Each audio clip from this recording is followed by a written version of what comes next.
So Tracy said hello, so I guess she's not coming on. Hey, But Tracy. hello, Tracy. Thanks for watching. Mhm.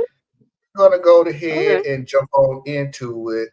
The next two is seconds long, 39 seconds and 35 seconds, respectively.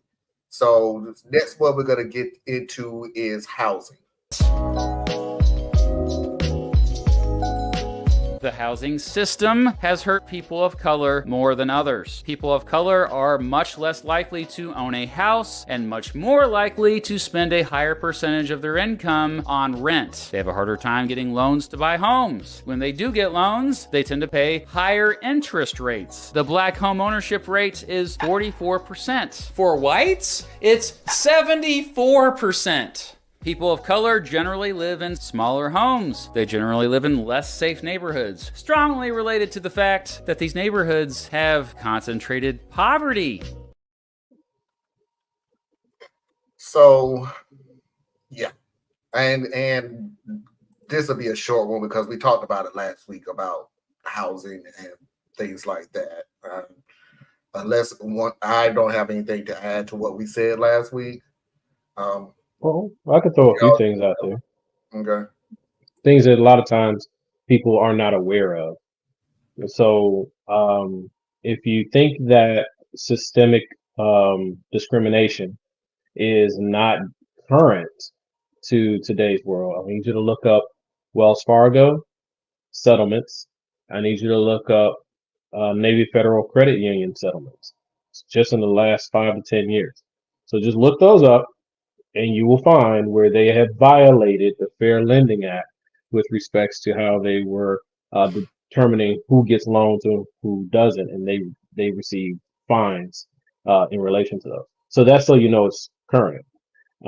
Then going backwards just a touch, you have we all think of Fannie Mae, Freddie Mac, right, when we talk about mortgages and so forth. But those were literally designed and had laws and rules in place that they would not lend to black people. So that means people couldn't get homes in the 20s and 30s and 40s. GI Bill, where we were barred out of there, even though we served this country in military service. That also, right? So you look at from roughly 1619, or those of you who only want to look at the lifetime of the official United States, so 1776, 1781, all the way up until 1868, when we were officially free, then you will find that during that window of time, we actually could not own any property, period. Then coming out of that, there were many states, not just localities, where we still couldn't own property until the 1910s and 1920s. So then from there, you have localities where we couldn't own property. And that led you all the way into the 1930s, 40s, and 50s.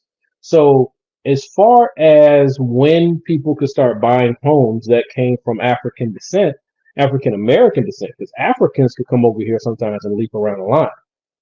But if you were African American, they had a problem.